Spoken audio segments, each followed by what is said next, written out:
Alors, nous pouvons commencer. Il y aura Jean-François Santoni ou tu vas intervenir, José? Non. Alors, notre directeur général n'est pas là, il est à la région avec le président. Et voilà, donc merci à tout le monde d'être présent.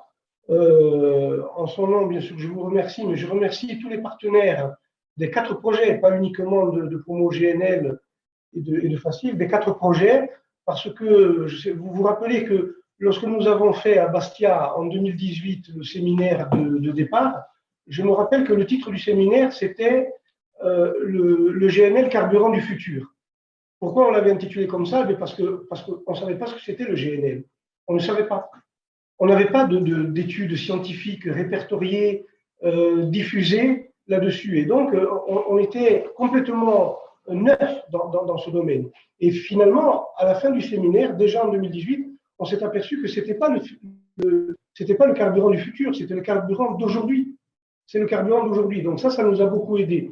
Toutes les études que nous avons faites sur ces 4 projets vont nous servir à nous, enfin à nos décideurs, en tout cas à nos politiques, comme outil d'aide à la décision. Parce que aussi, le GNL, ce n'est pas uniquement le carburant marin. En Corse, on a 2 problématiques à propos du GNL. La première, bien évidemment, c'est le carburant marin. Mais finalement, grâce justement au projet du cluster GNL, on s'est aperçu que ce n'était pas une grosse difficulté pour nous, l'approvisionnement du GNL, puisque nous sommes une île et que nos bateaux, ils ne vont pas d'un point de l'île à un autre point de l'île. Ils vont de l'île vers le continent, ou de l'île vers la Sardaigne. Donc l'approvisionnement, puisque nous sommes encerclés de Valence, Barcelone, Marseille, Gênes, Livourne, etc., nous sommes encerclés de points de ravitaillement. Donc, ce n'est pas vraiment un gros problème pour nous. Par contre, on a découvert, grâce à ces études, que ça peut être un problème pour notre production d'électricité. Parce que nous avions nous avons encore de l'électricité uniquement produite au fioul, et notamment au fioul lourd, et le passage de la production d'électricité au GNL, là, c'est un grand axe de réflexion. Et pour rebondir sur ce que disait Hervé, c'est que c'est justement un des thèmes primordiaux de notre PPE, de notre programmation pluriannuelle de l'énergie, parce que là, c'est des choix, non pas à moyen terme, nous devons faire des choix à long terme. Et effectivement, là aussi, je rejoins Hervé, on travaille sur l'hydrogène. On a en Corse un point universitaire de travail sur l'hydrogène qui s'appelle le MIRT, qui est ici tout près d'Ajaccio. Donc vous voyez que du carburant du futur, on est passé au carburant actuel. Et en fait, le carburant du futur, c'est un autre carburant sur lequel on doit commencer à travailler dès aujourd'hui. Parce que sinon, on va encore accumuler du retard, toujours. Voilà. Donc, merci à tout le monde de la coopération pour ces projets qui nous ont été vraiment très, très utiles, sur lesquels, pour nous, c'est un point de départ, en fait. Le projet du cluster GNL, c'est un point de départ pour aller plus loin, pour préparer le long terme et bien le préparer. Voilà. Et je vous disais, Jean-François Santoni, effectivement, il n'est pas là, puisque justement, il est à la région. Ici, nous sommes dans les locaux de l'Office des Transports. Il est à la région, justement, avec le président.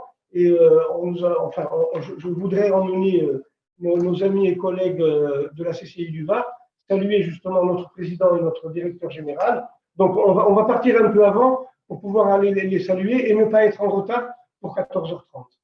Donc, on va partir un tout petit peu en avance pour que nos amis du Var puissent les saluer. Voilà, je vous remercie encore une fois. Merci José.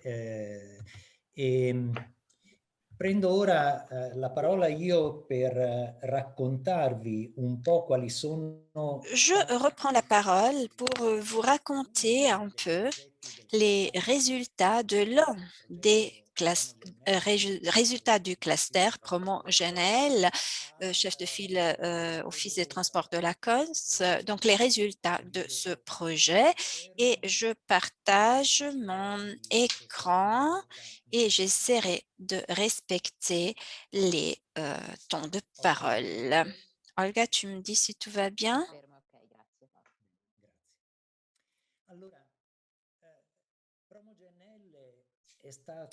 Promo GNL a été un projet dès le début systémique parce qu'il devait mettre ensemble plusieurs choses. La contrainte due à la programmation communautaire et à l'Interreg maritime de l'axe GNL à promouvoir, mais encore un autre défi, faire la promotion en cours des études.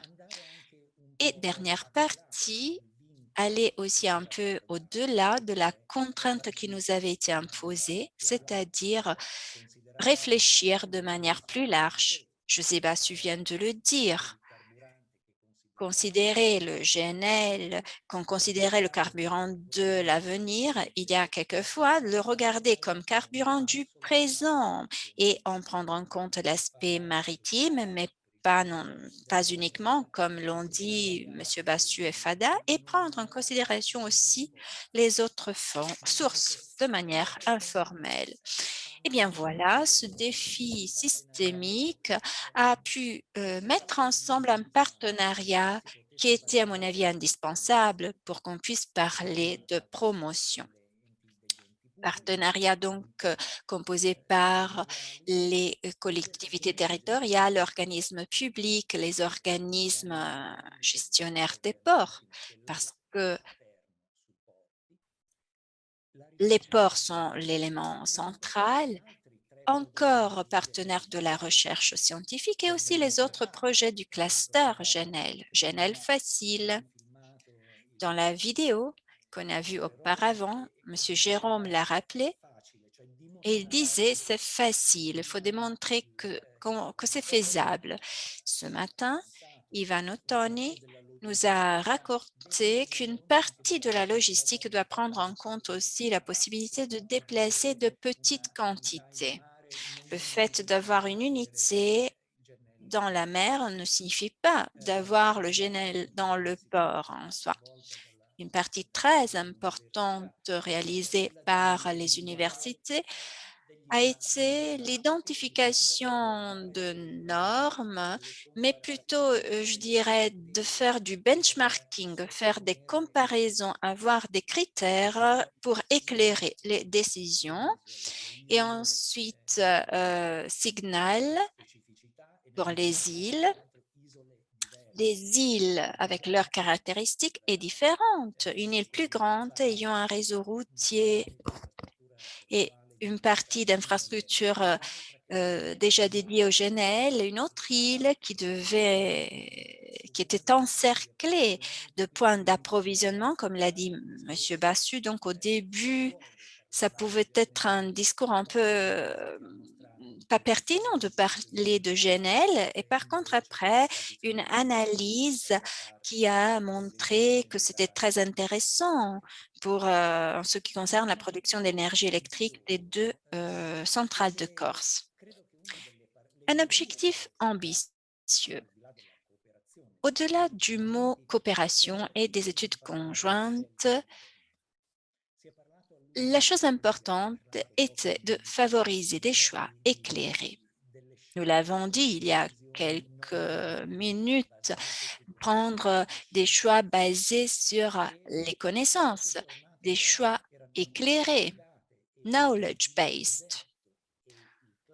Le projet et le cluster a relié ces choix aux utilisations optimales.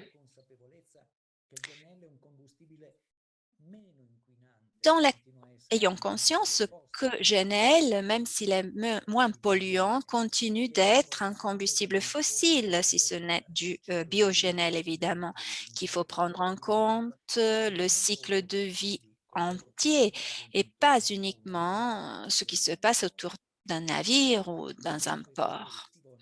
Et dans cet objectif ambitieux, le projet,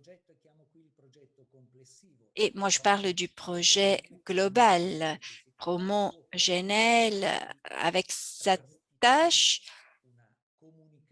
de rendre une communication parmi les plus difficiles, parce que communiquer aussi, dans certains cas, l'incertitude signifie marcher sur un terrain compliqué plus que complexe parce que moi, je dois te dire que jusqu'ici, j'ai la sécurité avec ces bases, mais au-delà, je ne peux pas aller. Alors, il y a des outils qu'on a mis en œuvre, on a développé des scénarios actuels, futurs, comparaison des avantages environnementaux, examen des alternatives, des contraintes réglementaires et aussi structurelles.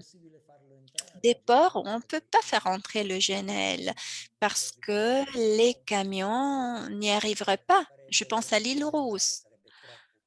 Faire des routes, ce serait trop dangereux. Et la promotion donc d'utilisation optimale. L'utilisation portuaire, donc Ivan Ottoni nous en a parlé, le soudage à petite échelle, les filières de transport terrestre, la partie interne des territoires et les utilisations civiles. Dans le cas de la Corse, on les a analysées et on a pensé qu'ils pourront être peut-être pris en considération un deuxième moment. Et encore les spécificités des territoires, pas uniquement l'insularité, la proximité de pôles existants, la taille du port, l'intensité du trafic, les contraintes physiques, encore une fois les contraintes réglementaires et les plans nationaux. Parce que nous avons aussi un plan national en Italie, il y a un plan national en France et on ne peut pas sortir de ces contraintes qui en quelque sorte, des fois, nous oblige à limiter la marge de manœuvre de nos décisions. Prenons en considération aussi les spécificités du territoire. Et ensuite, les éléments en commun. Les faits d'avoir en commun les principales parties prenantes, le fait qu'il faut prendre en compte un ensemble de solutions qu'on a en commun, certaines sont applicables, d'autres pas, avec les problèmes, les soucis communs aux partenaires et territoires. Pensons aux oscillations du système dû au retard. Alors, si j'arrive tard, la solution adoptée n'est plus compétitive, concurrentielle ou une accélération due à un acteur économique. M'amène à un pic et ensuite le risque de tomber avec des oscillations qui donnent un sentiment d'instabilité. L'interdépendance des systèmes. Hervé nous a parlé de la proximité des grands ports. Livourne est positionné dans la mer Tyrrhénienne italienne. Et il y a la présence et la compétitivité avec les autres ports, l'interdépendance, la dépendance des sources primaires et des systèmes aux objectifs contradictoires parce que on peut regarder à la technologie de points de vue différents. Par exemple, la dimension portuaire, l'efficacité de grande échelle avec d'autres objectifs qui peuvent être d'objectifs de multifonctionnalité qui sont plus compatibles avec la petite échelle. Autre préoccupation,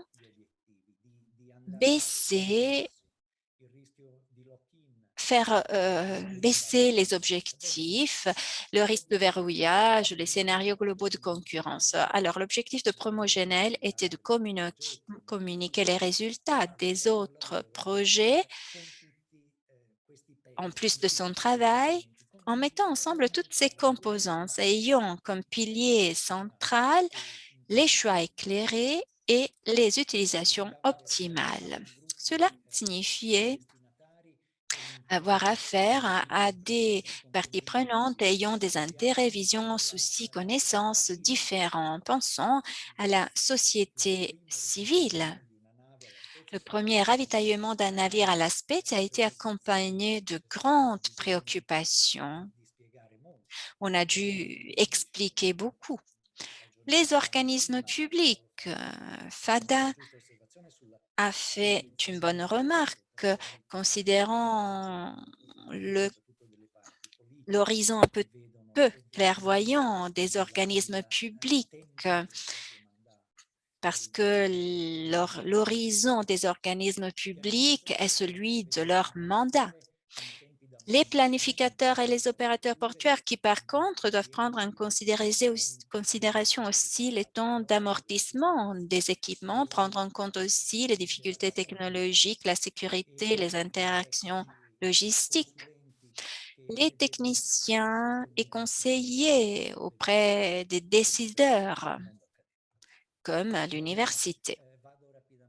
Et je vous raconte rapidement, sans trop rentrer dans les détails, les résultats de promo GNL, dont chef de file est l'OTC, avec un premier résultat, le plus important, c'est-à-dire les actions, les activités ont été communes, les activités ont été débattues, même de manière assez vive des fois.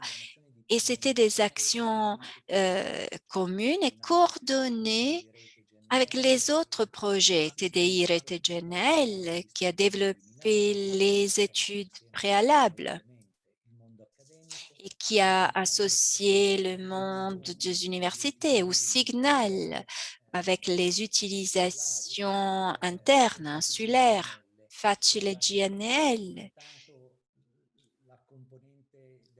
qui s'est préoccupé de la composante de démontrer de la petite échelle jusqu'à la microéchelle comme possibilité réelle. On a produit des études de spécialisation territoriale, on a intégré les activités des projets. Le projet a permis d'approcher les planificateurs et acteurs portuaires, mais aussi d'approcher les techniciens impliqués dans la prise de décision et provenant de domaines différents. Des choix éclairés. Première chose, pour que les choix soient éclairés, il faut augmenter les connaissances et les diffuser. Première tâche du projet, première composante du projet coordonné par la région Ligurie, a produit comme valeur ajoutée la participation concrète de tous les partenaires prenant en compte leurs différents intérêts. La région Ligurie a abordé la question de l'acceptation du public, social et les intérêts des acteurs qui n'étaient pas toujours en phase. La région Ligurie et la Chambre de commerce du Var ont eu des échanges sur les règlements différents, français, italiens, et comment cela aurait pu avoir un impact sur l'interaction et la coopération dans l'espace de coopération en mer et dans les ports. Région Ligurie, on l'a vu ce matin, ensuite s'est penché sur l'utilisation du GNL sur les voies ferrées, autour du port, dans le port, voire plus loin. Hervé Moin nous a parlé ce matin de la possibilité du transport vers l'intérieur, déjà examiné à Toulon, une réalité possible sur laquelle on est en train de réfléchir. Romano Giglioli de l'Université de Pise a donné une contribution importante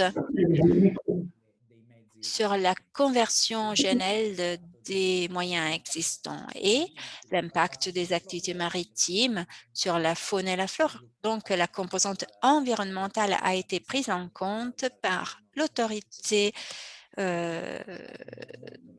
portuaire de la mer Tyrrhénienne du Nord et l'adoption du GNL dans les systèmes insulaires.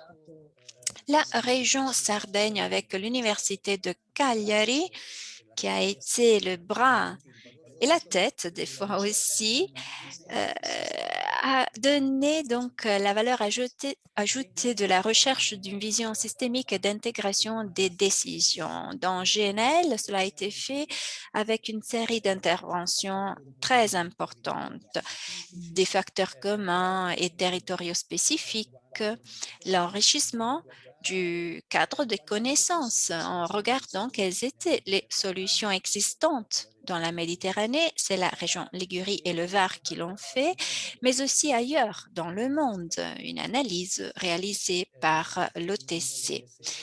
Et l'OTC aussi s'est penché, s'est préoccupé d'établir des liaisons et d'encadrer les résultats avec tous les autres projets de l'axe 3 de l'Interreg Italie-France maritime.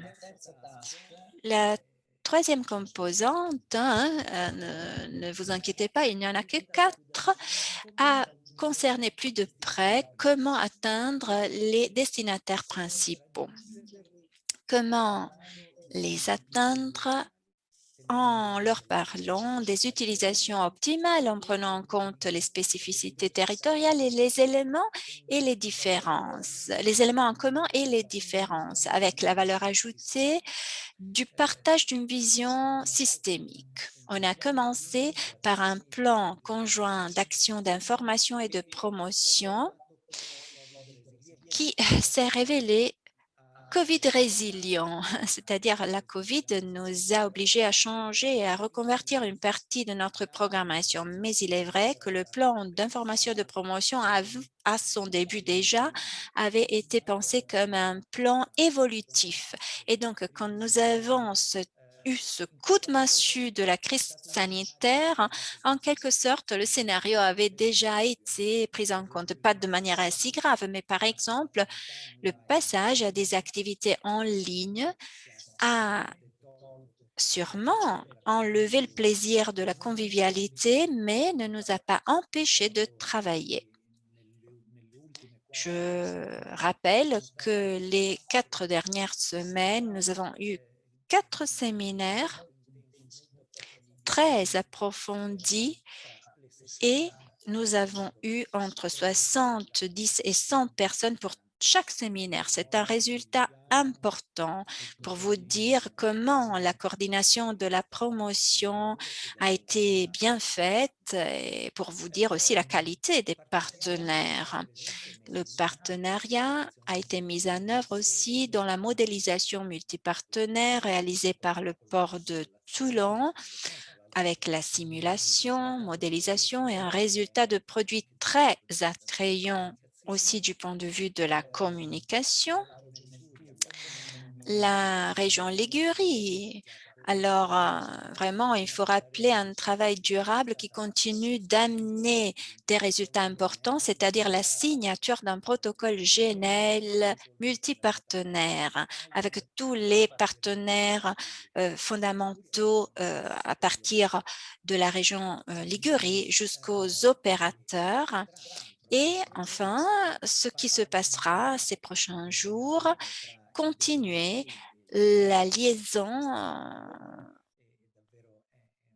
avec les Demo Days. On a vu le Demo Day de Toulon et je suis vraiment ravie de voir comment la communication marche. Elle marche très bien et l'autorité de la mer Tyrrhénienne du Nord, je suis sûre, il continuera à maintenir les liens avec les autres partenaires. OK.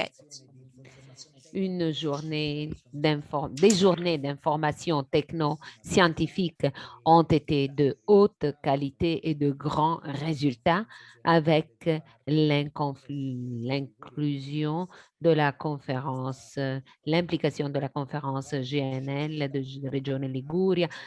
Ce choix a permis d'avoir une dimension internationale importante. Mais cela n'a pas fait oublier la nécessité de parler à un futur plus loin. La Regione Liguria a préparé une présentation en bande dessinée pour les jeunes, pour les écoles, pour préparer ceux qui seront les utilisateurs du GNL à la pompe de GNL. L'OTC et le VAR ont travaillé sur l'intégration avec les autres projets, avec tout ce qui est autour de la durabilité des ports et avec l'intégration ville-port qui continue d'être un thème central, surtout si on parle du GNL et des soucis de sécurité associés au GNL très souvent. Et pour conclure, la communication du GNL dans la perspective. Et vous le savez, je le cite toujours, je voudrais encore une fois citer un grand penseur et dirigeant public français, Gaston Préchet, qui parle de la perspective et de la prospective. Et la perspective, faire avenir le futur, aller au-delà de la situation du mandat administratif.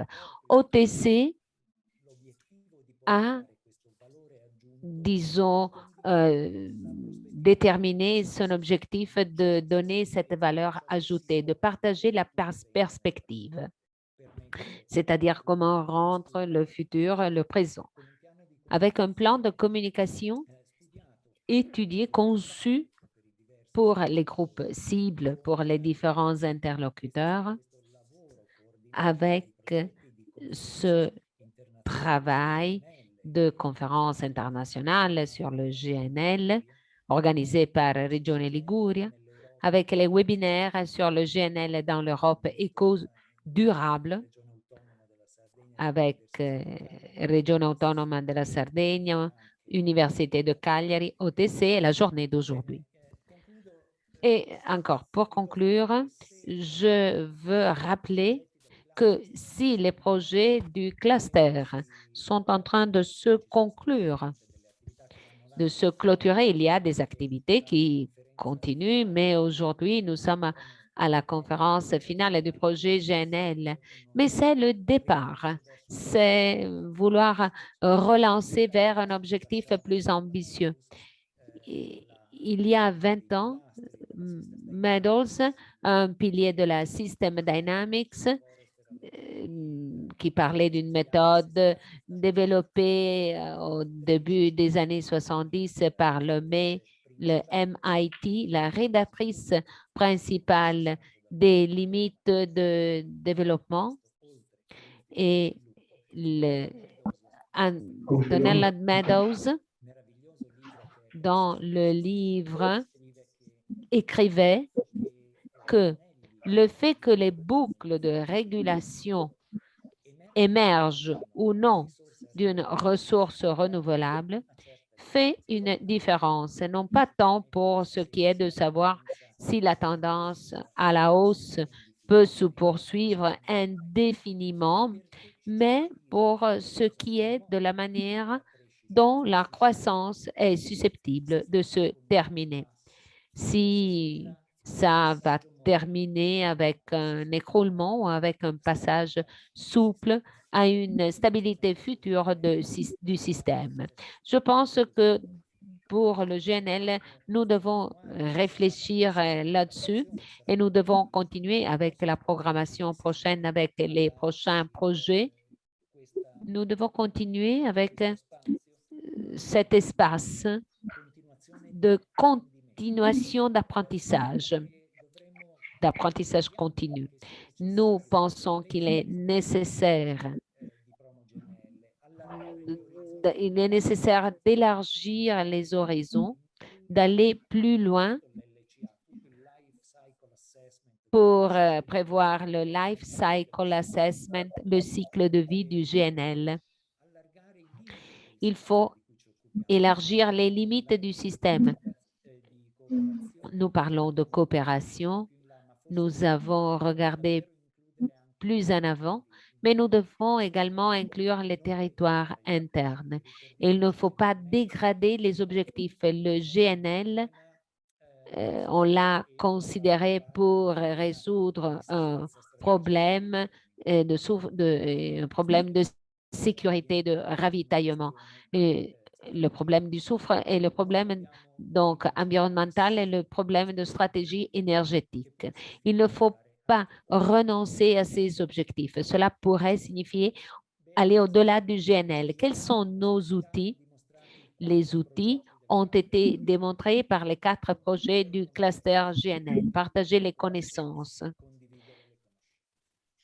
partager les connaissances, étudier les interactions, étudier les interconnexions entre les systèmes, les partenariats, les opérateurs, les agents, les niveaux horizontaux et verticaux et coopérer en franchissant les frontières et les limites de la géographie, comme nous sommes en train de faire aujourd'hui, et les limites et les frontières des disciplines.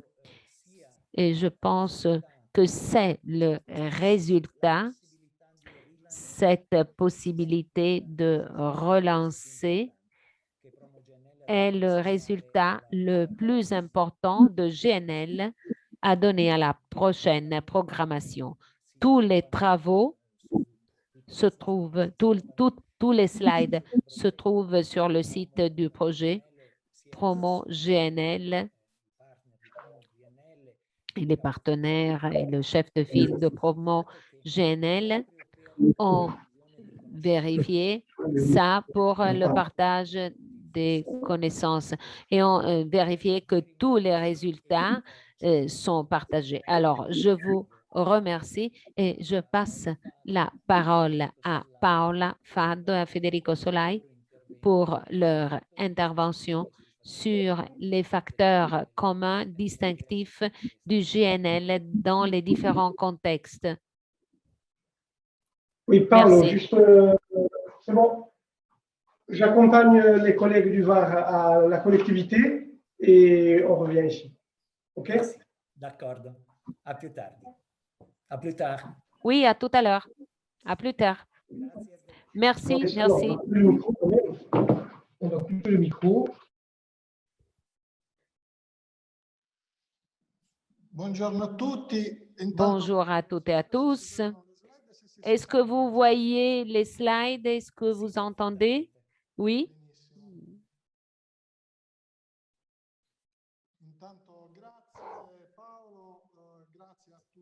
Merci, Paolo. Merci à tous les partenaires.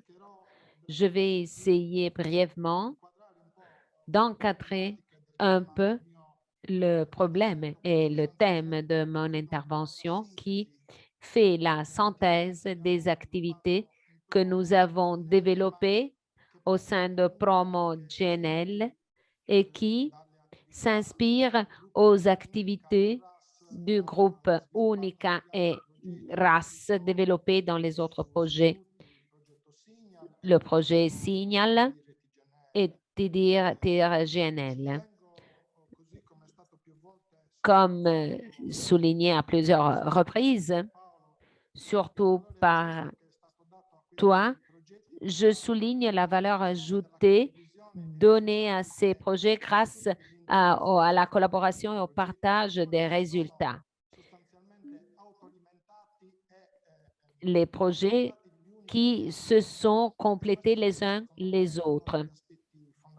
Et cela a été un des aspects fondamentaux, le partage des actions de ces projets, les actions qui ont été développées au sein de ces projets. C'est un des éléments fondamentaux qui concerne cette expérience. Et en ce qui concerne le thème spécifique auquel je dois répondre,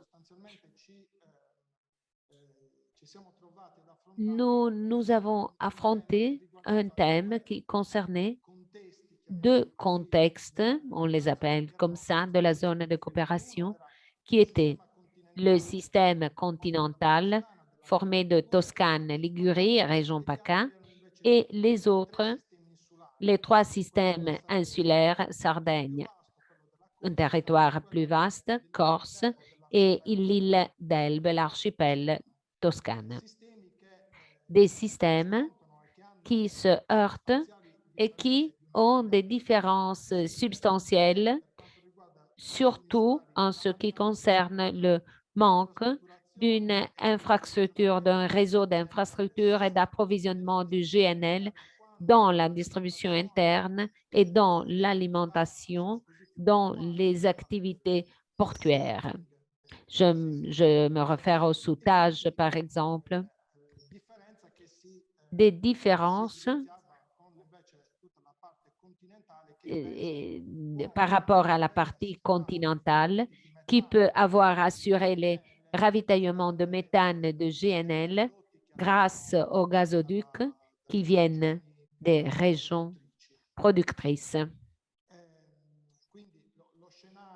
Donc, le scénario de départ avec les infrastructures et les transports qui viennent de la zone de l'Est et du nord de l'Europe, avec la situation de l'Italie, de la Sardaigne, qui n'a pas d'infrastructure pour le méthane et le GNL surtout. En ce qui concerne le contexte territorial maritime, quels sont les facteurs communs? Alors, tout d'abord, l'approvisionnement du GNL à partir des mêmes sources et avec les mêmes logiques à partir de la mer. La gestion des services, de détermination des prix, l'approvisionnement du GNL se heurte à la capacité des territoires de s'assurer un vecteur énergétique à des prix concurrentiels. Et nous avons introduit à plusieurs reprises, nous avons essayé de trouver une des solutions pour l'approvisionnement à des prix concurrentiels, c'est-à-dire créer à partir de cette expérience de coopération une stratégie commune pour l'approvisionnement et donc la distribution et l'approvisionnement maritime dans la définition d'un système de dépôt côtier dans la zone de coopération jusqu'à la distribution et aux utilisations finales. Les questions environnementales, c'est un facteur commun de tous les contextes et les problèmes liés à l'utilisation du GNL dans le domaine portuaire avec les activités de la logistique portuaire et au soudage. Je me réfère à l'acceptabilité sociale des interventions liées au GNL. On a peu fait et il y a beaucoup de choses à faire pour faire comprendre que le problème, que l'aspect du GNL, si affronté avec des techniques consolidées, ne doit pas créer de crainte, de peur vis-à-vis de la communauté portuaire et des villes autour du port, à proximité du port. Les facteurs distinctifs sont une différente dépendance de la mer. Les îles ne peuvent pas s'approvisionner de gaz, méthane et de GNL de la terre, seulement liées à l'approvisionnement par la mer. La distribution dans les territoires régionaux, c'est un élément différent parce que souvent,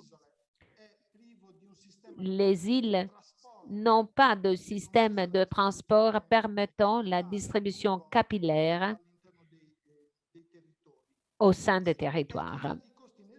Et il y a des coûts énergétiques élevés pour les territoires insulaires parce qu'il n'y a pas de possibilité d'utiliser le vecteur énergétique comme le GNL qui permet de faire des économies importantes. Donc, c'est un élément de distinction important. Je cite le cas de la Sardaigne qui a des centrales électriques à charbon et donc d'un point de vue environnemental avec des coûts très élevés et avec des coûts énergétiques très élevés, surtout pour les activités à l'interne, les activités qui demandent de l'énergie, qui ont du mal à repartir disons, en raison du coût de l'énergie et du vecteur. Le problème est des régions insulaires et l'objectif du projet a été de définir un espace d'intervention commune pour le développement de la filière du GNL. Pour suivre cet objectif, il a été nécessaire de considérer toute une série d'opportunités pour la coopération transfrontalière pour développer le GNL à l'échelle locale, régionale et nationale. Et donc, il était important d'utiliser une approche de planification à caractérisation systémique. Cela signifiait qu'il fallait analyser toutes les composantes du système et les relations entre les différentes du système et l'utilisation de scénarios de politiques différentes en fonction des interventions de soutien aux politiques du GNL et donc les différents scénarios de développement du GNL à partir de scénarios de faible soutien jusqu'à une coopération euro-méditerranéenne permettant de développer la pénétration importante du GNL, du vecteur GNL. Donc, ces scénarios de politique doivent être caractérisés à l'échelle générale et doivent mettre en évidence les retombées sur les systèmes insulaires individuels. On a fait donc une analyse des régions insulaires et on a mis en exergue les points de force et les points de faiblesse des différents systèmes. Donc, en analysant les aspects de l'analyse, les facteurs endogènes et exogènes pour les composantes. En ce qui concerne les aspects et les problèmes des régions non insulaires, disons, la présence des gazoducs et des réseaux de distribution du gaz dans les zones urbaines a, disons, une problématique différente. L'utilisation du GNL permet d'interrompre la dépendance des gazoducs des régions mentionnées. Et donc, il est possible d'avoir un système d'approvisionnement pour donner une sécurité aux régions analysées. L'utilisation de scénarios de politique différentes vise aux modalités d'utilisation des infrastructures de transport pour la distribution du GNL aux utilisateurs finaux. Donc, pour trouver une alternative au réseau national de distribution dans les stations de service, points de consommation isolés. Les aspects communs à toutes les régions demandent une diversification des sources d'approvisionnement. Il y a la problématique de l'acceptation sociale, l'approvisionnement à partir de la mer, à partir des sources potentielles avec une logique de coalition. L'utilisation du GNL comme vecteur énergétique des moyens utilisés dans la logistique portuaire. Tony en a parlé dans son intervention et les conséquences du GNL pour l'utilisation portuaire, les services de soudage de GNL. Ces projets ont essayé de donner une réponse pour réduire les émissions et l'utilisation potentielle du GNL dans les ports pour la génération d'énergie électrique. Donc, nous devons toujours rappeler que le vecteur GNL ne doit pas être une alternative aux autres. Par exemple, l'hydrogène est à la mode aujourd'hui, mais il faut penser à une diversification, un portefeuille riche de possibilités d'utilisation de vecteurs. Cela est important pour une transition énergétique sûre. OK.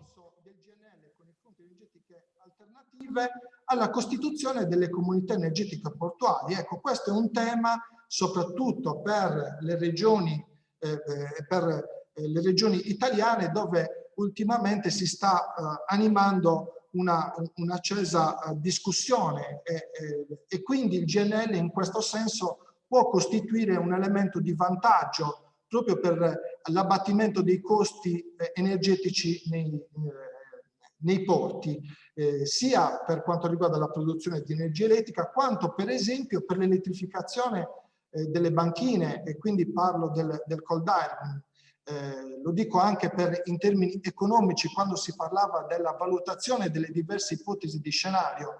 Nel caso specifico del cold iron, alimentarlo direttamente dalle reti nazionali può avere spesso dei costi insostenibili, mentre invece produrre l'energia elettrica attraverso generazione a GNL può sicuramente far fronte a questa esigenza di poter quindi alimentare le navi in porto con l'energia elettrica. Le conclusioni, e qui mi ripeto un po' con le questioni che abbiamo più volte, che sono state più volte citate questa mattina, e cioè quello di avere un approccio progettuale contestualizzato alla specificità dell'ambito di riferimento, con un approccio a caratterizzazione sistemica, cioè approfondire i singoli scenari territoriali, ma avere una visione di sistema, di ambito transnazionale, di ambito addirittura direi euro-mediterraneo, e soprattutto quello di definire dei progetti preliminari, delle infrastrutturazioni che riguardano quanto i depositi costieri, quanto le reti di trasporto di GNL, che tenga conto di adeguate analisi di redditività, che tengano conto dei diversi scenari di policy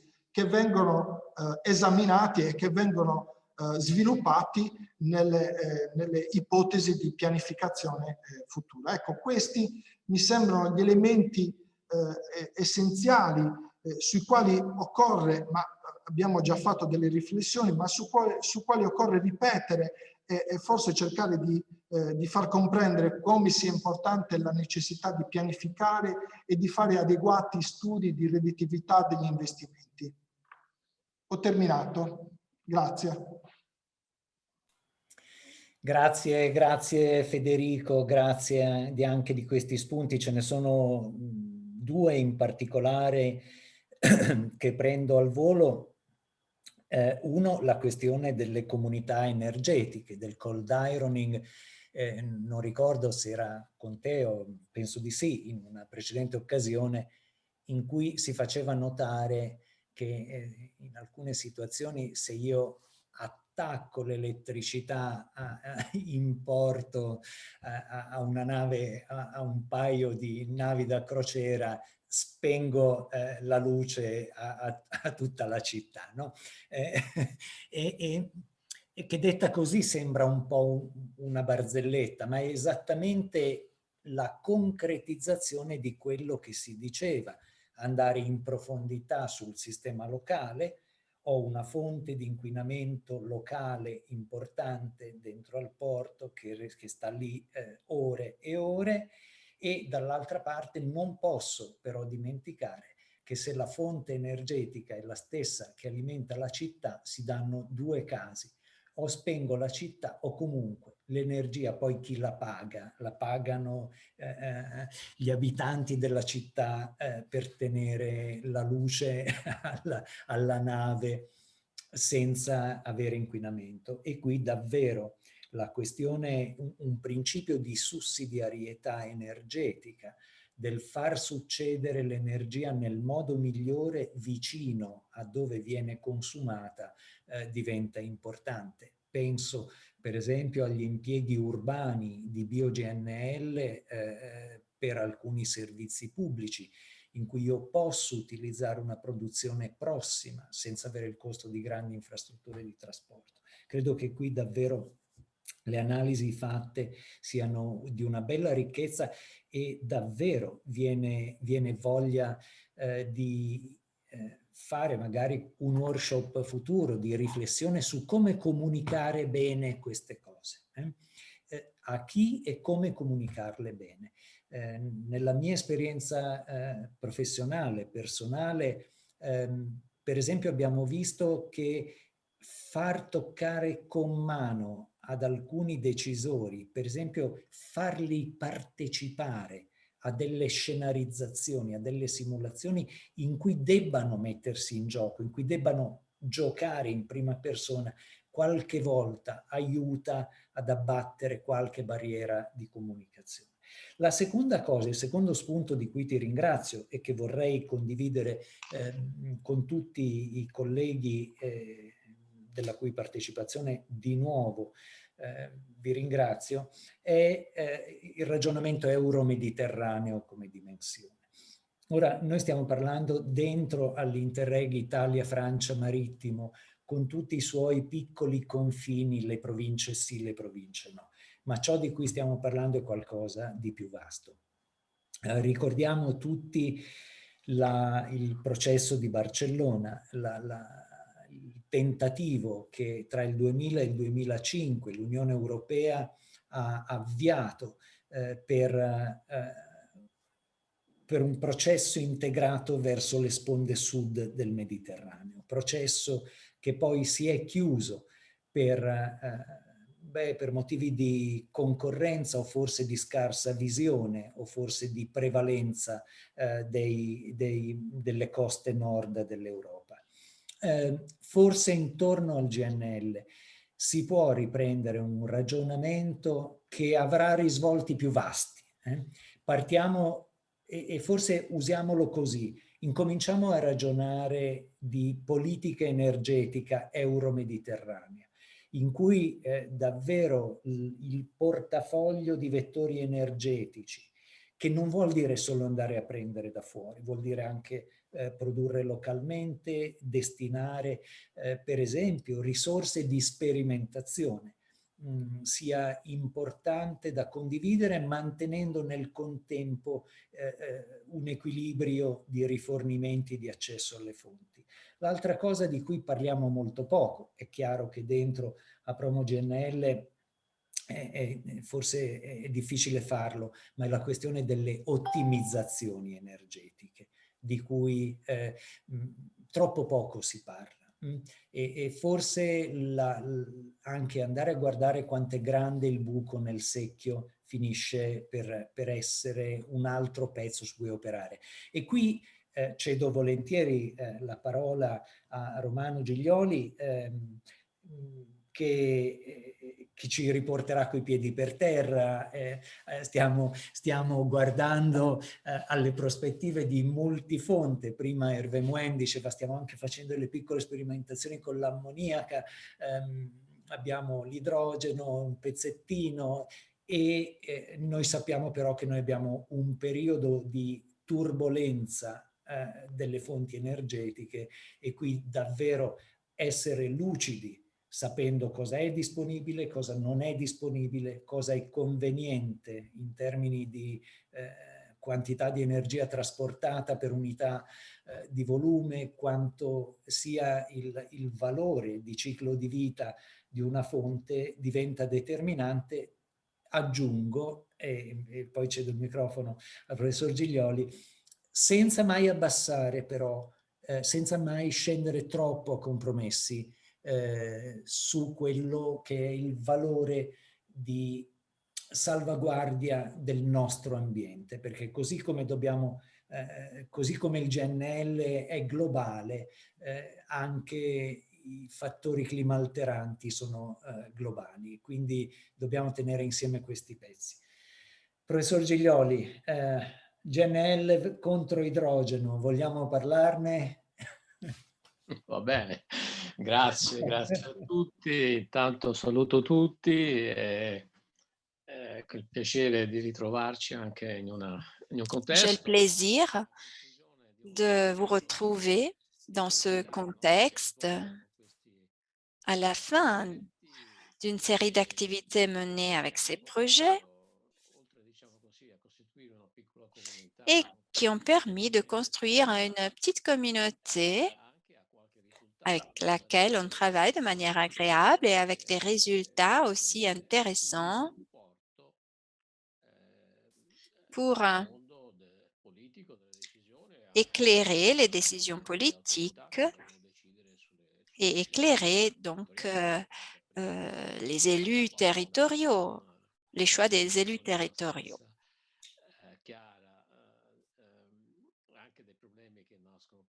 Paolo a bien parlé aussi des problèmes naissant de la communication de tous ces éléments. La tâche qui m'a été impartie aujourd'hui est de sortir un peu du sujet. Alors, qui sont les concurrents du GNL? Nous parlons donc d'un élément très présent à la mode, c'est-à-dire l'hydrogène.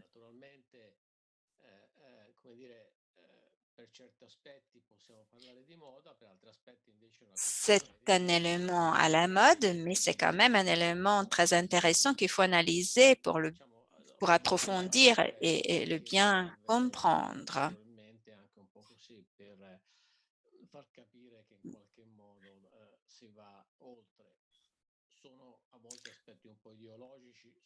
Souvent, il y a aussi des aspects idéologiques derrière tout cela. Il faudrait être peut-être plus pragmatique et parler plus de la faisabilité des choses et non de l'idéologie. Il y a aussi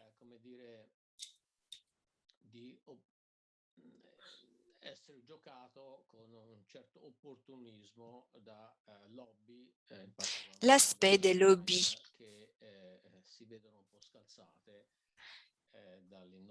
Ils se sont un peu sapés du vecteur électrique important, des renouvelables. Et là, donc, nous avons un peu interpellé le monde politique. Si j'étais dans le monde du football, alors je dis qu'ils ont lancé la balle en corner pour arrêter un peu le jeu et se restructurer. Malgré cela, l'hydrogène quand même présente des éléments importants sur lesquels il faut débattre de manière concrète. Maintenant, je partage ma présentation.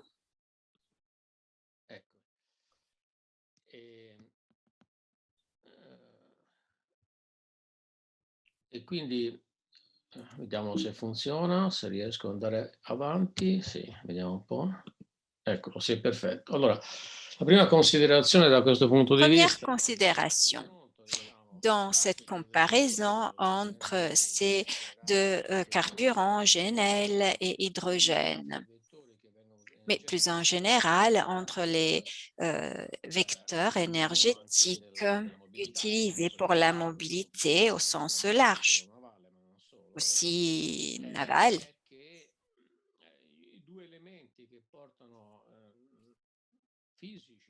Les deux éléments physiques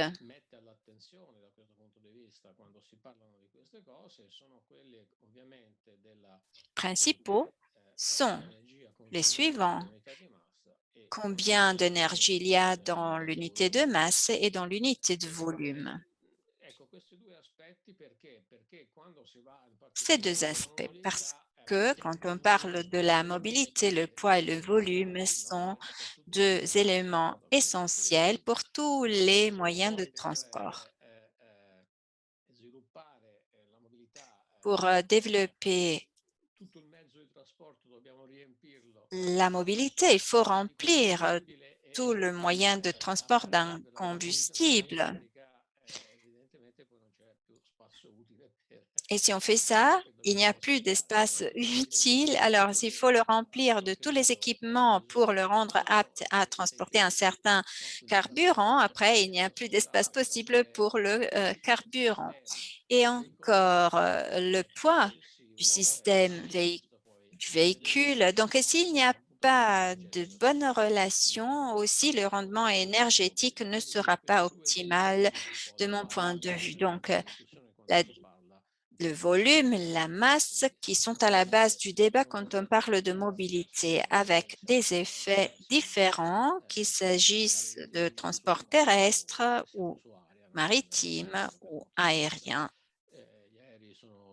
Les avions représentent la situation la plus dramatique où le poids et le volume sont des éléments vraiment très déterminants. Pour le transport naval, eh bien là, ces éléments ont un poids moindre par rapport aux autres possibilités. Alors, qu'est-ce qu'on peut voir? Le contenu par unité de masse pour l'hydrogène, c'est énorme. Bien au-delà de ce qu'on utilise aujourd'hui, les produits pétroliers, le GNL. Ensuite, on peut parler du méthanol, de l'ammoniac.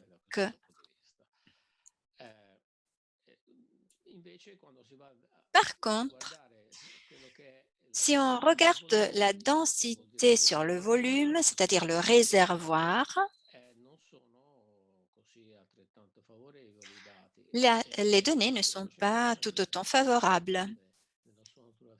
L'hydrogène a une molécule plus petite. Donc, dans des conditions standards, il occupe beaucoup de volume avec peu de masse. Donc, les dérivés du pétrole et du GNL sont beaucoup plus intéressants de ce point de vue. Voyons maintenant le processus de production du GNL. Le GNL est un gaz naturel liquéfié en ce moment qui vient d'une source fossile. En réalité, il y a beaucoup d'intérêt aussi, une grande production en ce moment de méthane en provenance de la biomasse, grâce à travers des biodigesteurs. Pour les biomasses solides, on pourrait faire aussi la gazéification. Ça, c'est un peu plus compliqué à partir de la gazéification parce que là, on produit beaucoup plus de gaz et donc ensuite, il est plus compliqué de les séparer. Mais disons qu'on part de la biomasse qui permet de faire la biodigestion de ce point de vue.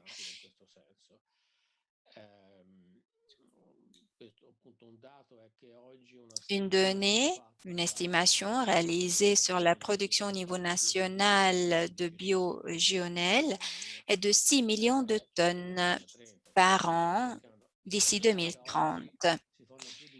En réalité, déjà, on fait plus de 3 millions de mètres cubes de biogaz. Déjà aujourd'hui, ce n'est pas négligeable. Donc, il y a déjà un élément de fait, une réalité importante. Nous avons 1400, 1500 biodigesteurs en Italie. Nous sommes passés de l'agricole à utiliser les résidus urbains, biologiques. Donc, effectivement, on travaille beaucoup dans cette direction. Cela est intéressant parce que cela signifie avoir du méthane neutre en carbone, neutre en termes de carbone. C'est la même CO2 que les plantes ont capté et qui est restitué à l'environnement. Donc, le bilan est zéro. Autre élément qui nous mène vers un zéro carbone est la possibilité de développer un méthane synthétique, syngas. Le vecteur intermédiaire, dans ce cas, c'est l'hydrogène. Et la combinaison entre hydrogène et CO2 nous mène à la production de méthane et eau. Et si on a à disposition de l'hydrogène qui peut être obtenu de sources fossiles ou par électrolyse, ça pourrait être une solution. Évidemment, si je fais de l'électricité produite par des sources fossiles, je n'améliore pas la situation. Et sur cela, il faudra toujours y réfléchir quand on réfléchit à la production de l'hydrogène, penser à la production de l'électricité par des sources renouvelables. Aujourd'hui, dans le monde entier, nous avons une production de 70-80 millions de tonnes par an. C'est quelque chose donc qui existe, mais surtout pour la chimique de base. On fait l'ammoniac, mais aussi la pétrolchimie, les produits pétroliers. Ensuite, on l'utilise dans pour d'autres activités, les soudures, etc. Et il est produit à partir de combustibles fossiles. 96-97 produit par combustible fusible de 3% par électrolyse dans des petites applications. L'atelier de soudage, par exemple. Pour les grandes productions de la chimie, évidemment, elle est faite à partir de sources fossiles.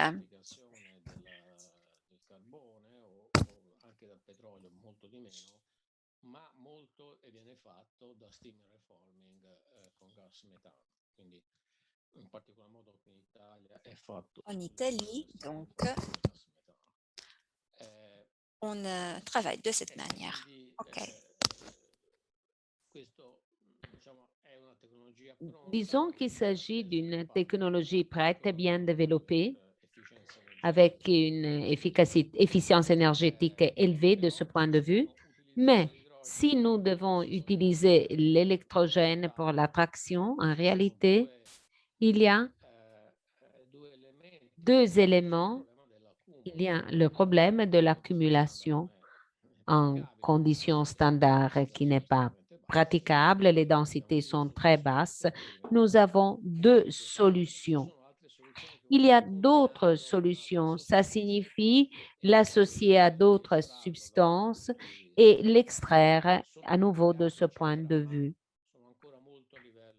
Il s'agit encore de quelque chose au niveau d'expérimentation.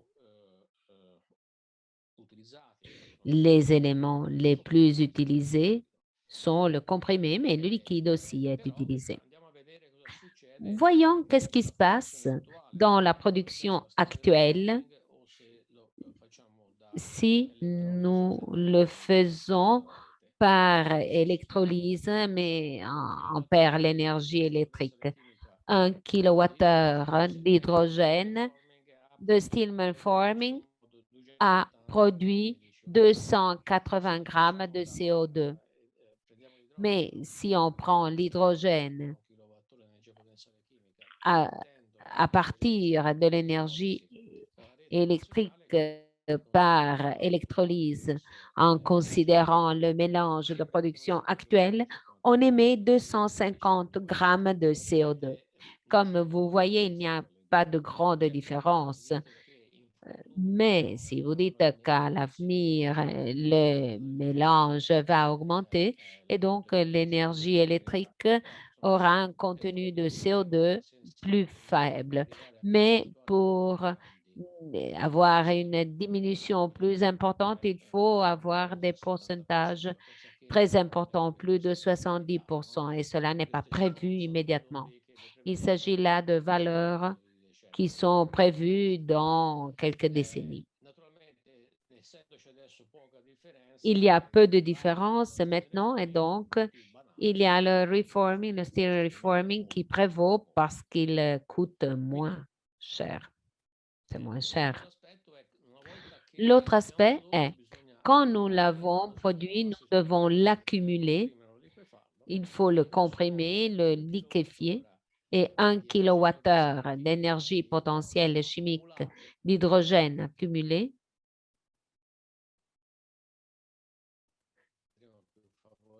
dans le réservoir du navire a une émission de 380 grammes de CO2. Et cela nous dit quoi? Qu'il faut faire attention à ce que nous disons à ce moment. Voyons l'autre aspect. Nous voyons le réservoir hélice. Dans le cas de l'énergie accumulée dans le réservoir qui a transféré à l'hélice. Pour les moteurs plus importants, on parle de 50% d'efficience. Si on fait la même chose avec l'hydrogène cumulé, pour arriver à l'hélice, la condition prévue aujourd'hui est celle des cellules combustibles, mais il faut arriver à l'hélice avec un arbre électrique. Et on arrive à 50% en tant que rendement. Qu'est-ce qui se passe? 1 kWh d'énergie potentielle chimique est contenu dans 72 grammes de GNL, qui produit 260 grammes de CO2, donc moins que le processus de production de liquéfaction et logistique de l'hydrogène. Tout ça nous dit que si nous utilisons les productions, si nous pensons à une accumulation, à une utilisation avec les navires, avec les modalités actuelles de production, on ne peut pas résoudre le problème. On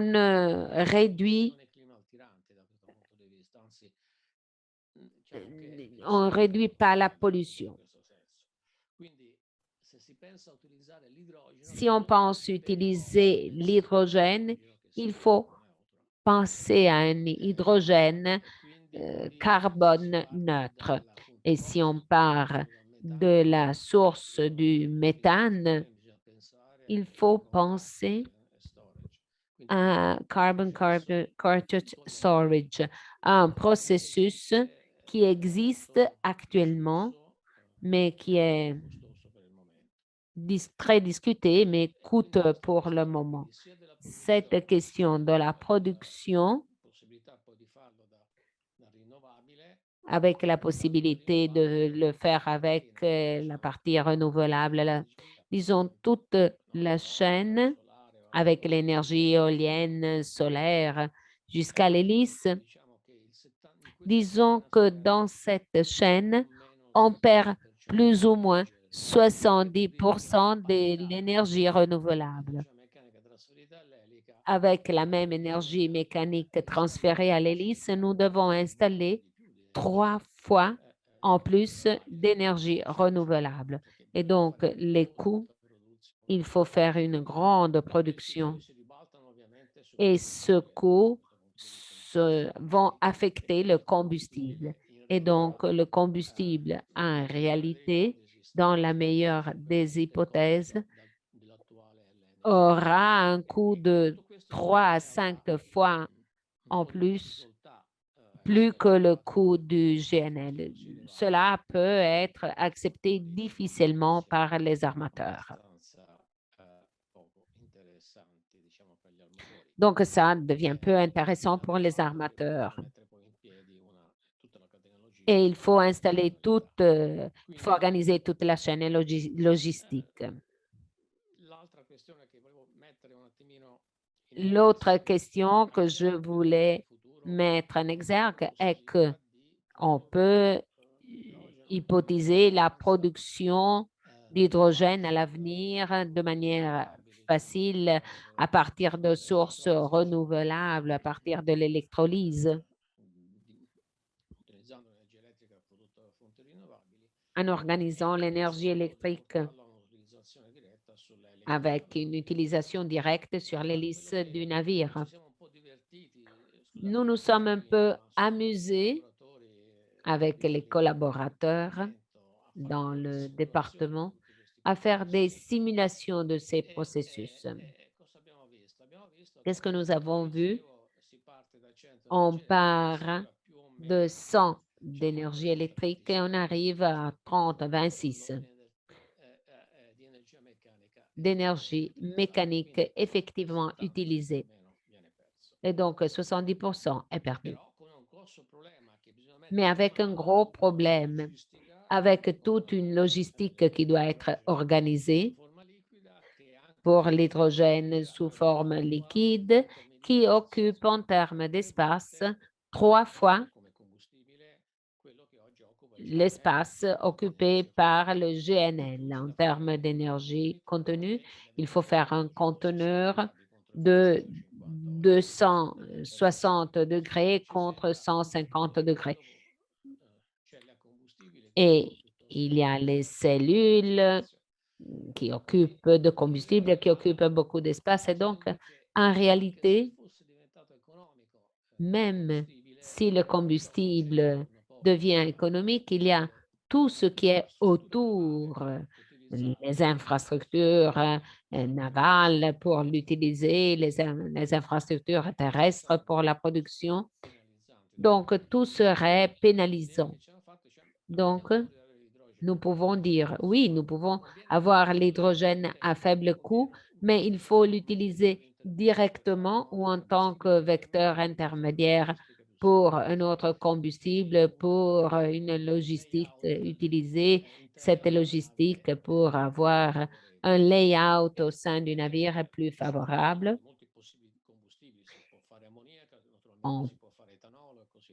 On peut faire l'éthanol, le méthanol, etc. et d'autres choses. Mais ce qui est plus simple et immédiat, il y a de l'expérimentation en cours dans le monde aujourd'hui. On peut utiliser la réaction de Cherbekier pour faire le méthane synthétique. Donc, on a resimulé tout pour pour considérer le vecteur intermédiaire pour faire le méthane synthétique. Et quand on arrive au fond, on arrive plus ou moins à la même énergie. La comparaison entre ces deux processus nous dit que probablement, mais il s'agit d'éléments hypothétiques. Un élément factuel n'est pas présent de ce point de vue. Il y a des expériences, mais c'est une manière pour commencer à discuter de ces choses, une manière factuelle, pour voir comment il est utilisé directement ou en passant par un autre vecteur pour avoir des éléments de facilisation. Cette dernière solution semble être la meilleure avec une indication importante pour les armateurs aujourd'hui et pour ceux qui s'occupent des infrastructures portuaires et logistiques en général. On pourra passer à l'hydrogène, mais on pourra garder la technologie actuelle qui sera perfectionnée au fil du temps et donc de donner une indication d'investissement fondamentale de ce point de vue. Conclusion. Nous faisons un premier pas aujourd'hui. Nous essayons de transformer tout ce qui est utilisé dans le transport maritime et on passe au GNL de ce point de vue qui nous permet de réduire la pollution des autres produits de combustion qui coûtent moins, assez moins. Il y a plus disons, de disponibilité de gaz. Les sociétés pétrolifères sont déjà en train d'abandonner les investissements en le pétrole. Il y a ces aspects futurs de politique sur les énergies. Faisons cette transformation qui demande encore beaucoup de temps et beaucoup d'investissement, mais on se trouvera après dans une situation qui nous permettra à l'avenir, comme objectif, d'utiliser la provenance bio du méthane et, à travers le vecteur hydrogène, d'arriver à un combustible fluide qui pourrait être le gaz et le méthane de ce point de vue. La conclusion est qu'en général, parler d'hydrogène est encore prématuré. L'utilisation directe de l'hydrogène amène quand même à des coûts très élevés. Il faut y réfléchir et trouver des solutions différentes. Qu'est-ce que ça signifie? Il faut avoir une approche de système. Il faut regarder le système dans son ensemble, dans le processus énergétique en tant que source d'utilisation. Il faut voir quels sont les systèmes les plus adaptés de ce point de vue et qui sont un bon compromis entre la réduction de la pollution locale et les coûts. Si nous devons faire augmenter les coûts de manière excessive, le marché va choisir. Parce qu'il y aura un conflit. Cette question de l'hydrogène, nous devons y raisonner. L'hydrogène en tant que vecteur énergétique a encore des doutes difficiles de démontrer encore qu'il s'agit de quelque chose de praticable, de faisable. Donc, il faut faire encore beaucoup de recherches. Il faut encore attendre du temps. Les deux vecteurs pour la décarbonisation, aujourd'hui, les plus adaptés pour procéder de ce point de vue, parce que sinon, on risque de ne pas avancer. Les deux vecteurs sont le méthane et le vecteur électrique, hydrogène, oui, mais où? Il serait intéressant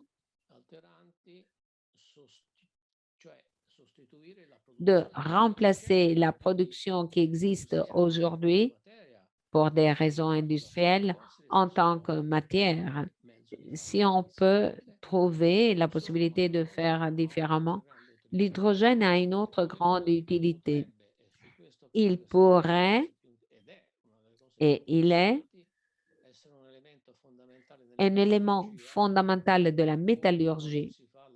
Et donc, aujourd'hui, on fait la production de l'acier, du fer, en utilisant le charbon, donc le carbone, parce qu'il s'agit d'oxyde. L'hydrogène pourrait permettre la réduction avec donc l'hydrogène.